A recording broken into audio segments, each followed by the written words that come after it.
Juri yang terhormat, lucu sekali akan tim pemerintah tidak mencoba memberikan karakterisasi. Pertama, apakah ini merupakan kasus yang ingin mereka terapkan dalam pendidikan menengah atau dasar, atau pendidikan tinggi. Kemudian yang kedua, mereka sama sekali tidak melihat akan status quo yang ada. Yang ketiga adalah mereka tidak mengakui adanya perbedaan fokus dalam jenis pendidikan yang ada sekarang ini seperti SMA dan SMK, kemudian sarjana atau diploma. Yang mana hal ini tidak akan berlaku dalam tim kami. Dalam tim kami mengakui bahwa status quo telah cukup, di mana pendidikan kognitif yang difokuskan pada sekolah dasar dan menengah telah oke.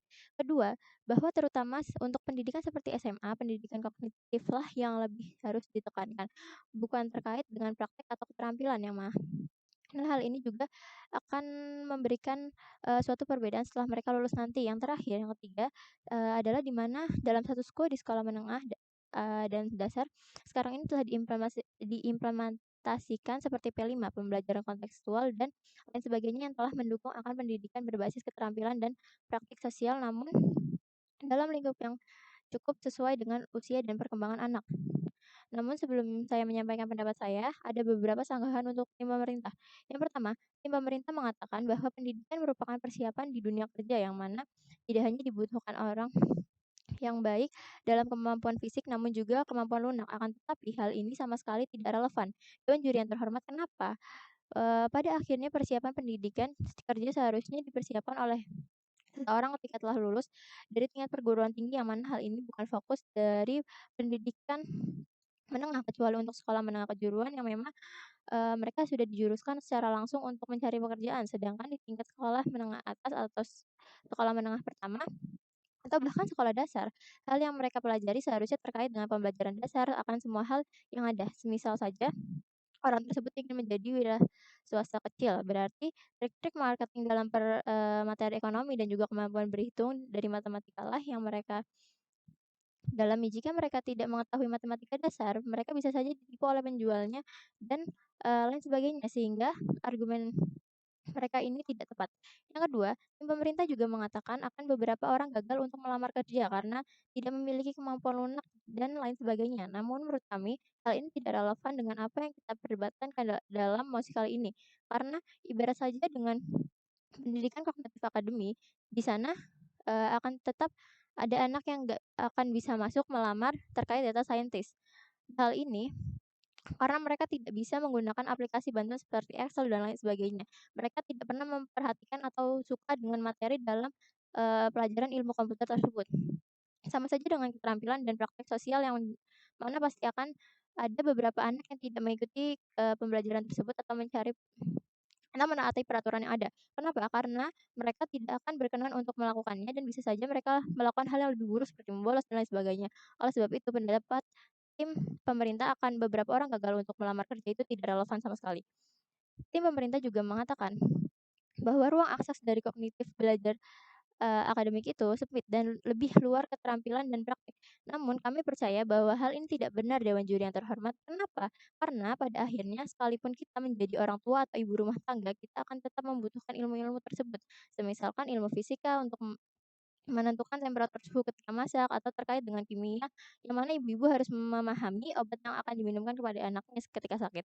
Atau semisal kita ingin menjadi presiden, tidak hanya kemampuan lunak saja yang kita butuhkan, untuk berhubungan kepada kepala negara yang lain, namun juga kita memerlukan materi-materi geografis negara dan bagaimana untuk menanggapi permasalahan-permasalahan yang dan kendala yang dihadapi oleh tentara yang ada. Atau semisal terkait dengan APBN atau seperti di Indonesia di mana presiden harus paham terkait dengan produksi penjualan nikel di Indonesia sehingga nantinya akan lebih menguntungkan dan tidak merugikan. Sekalipun sekarang ini presiden Indonesia membawa gelar presiden di punggungnya. Sehingga tim pemerintah juga mengatakan bahwa ruang akses dari kognitif akademik itu sempit dan lebih luar keterampilan dan praktek. Hal ini tidak benar, Dewan Juri yang terhormat. Belum lagi dalam status quo yang tidak pernah dijelaskan oleh tim pro bahwa adanya P5 dan, model praktek pembelajaran kontekstual yang mana lebih bisa mengajarkan keterampilan dan praktek pada anak secara langsung tanpa mengubah fokus yang ada. Selanjutnya, Dewan Juri yang terhormat dan rekan-rekan yang saya hargai, di sini saya akan membawakan satu argumen terkait kenapa kemampuan kognitif akademik itu lebih penting. Seperti yang kita tahu, Dewan Juri yang terhormat, akademik kognitif merupakan dasar dari segala aspek yang akan dipelajari semasa sekolah, bahkan ketika kita menjadi orang tua. Setidaknya kita mengetahui materi-materi dasar yang akan dia pelajari oleh anak kita. Sehingga kognitif akademik ini menjadi lebih penting dibandingkan dengan pengembangan-pengembangan soft skill seperti kerjasama, penyelesaian masalah, dan lain sebagainya. Dewan Juri yang terhormat, di Indonesia sendiri pemerintah sudah menerapkan aturan bahwa seluruh rakyat Indonesia wajib sekolah minimal 12 tahun. Seperti apa yang kita ketahui bahwa pendidikan di Indonesia mulai dari sekolah dasar yang mempelajari hal dasar seperti penjumlahan dan pengurangan, dan dilanjutkan ke jenjang selanjutnya, yaitu sekolah menengah pertama yang akan lebih mendetail ke setiap pelajarannya seperti aljabar dan juga mempelajari tentang usaha dan gaya dalam kehidupan sehari-hari, di mana hal ini sebelumnya tidak dipelajari di jenjang sekolah dasar. Lalu ke jenjang terakhir yang wajib diikuti, yaitu sekolah menengah atas, di mana jenjang ini para siswa dan siswi mempelajari hal yang lebih mendetail atau bahkan percabakan dari teori-teori sebelumnya. Dan ini akan lebih eksklusif jika kita mementingkan kognitif akademik dibandingkan dengan mementingkan pengembangan keterampilan dan juga praktek sosial, karena dalam pembelajaran sehari-hari pun kita dapat mengasah keterampilan-keterampilan kita seperti saat kerja kelompok mengerjakan suatu tugas. Dewan juri yang terhormat, saya akan memberikan satu contoh untuk menguatkan argumen saya. Setiap siswa yang berada dalam satu kelas belum tentu memiliki kemampuan yang sama, sehingga terkadang guru menggunakan metode kerja kelompok untuk menyelesaikan sebuah tugas. Yang dimana dalam satu kelompok ini biasanya diisi orang-orang yang berbeda. Misalkan kelas 9A dibagi menjadi dua kelompok, di mana kelompok satu memiliki pemimpin yang rajin menyimak materi yang sedang dijelaskan oleh Bapak Ibu guru, sedangkan kelompok 2 memiliki pemimpin yang suka bermalas-malasan dalam belajar. Dan ketika praktik dilaksanakan, kelompok satu berhasil menyelesaikannya, sedangkan kelompok 2 jadi saja tidak. Hal ini didasari oleh pengetahuan yang dimiliki oleh masing-masing ketua kelompok. Jadi sebelum kita melaksanakan praktek atau penelitian, kita harus tahu lebih dahulu apa dasar praktek yang akan kita gunakan dalam kegiatan praktek tersebut.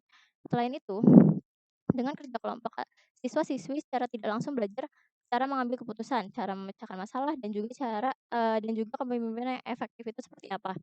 Ini artinya fokus pada kognitif akademik ini akan lebih memberikan manfaat yang lebih baik ke depannya, karena ketika siswa-siswi melaksanakan peraturan pemerintah yaitu wajib sekolah 12 tahun, mereka secara tidak langsung dilatih pula keterampilan keterampilan mereka, dan ke depannya mereka juga akan lebih mudah untuk mengajarkan pada anak-anaknya kelak.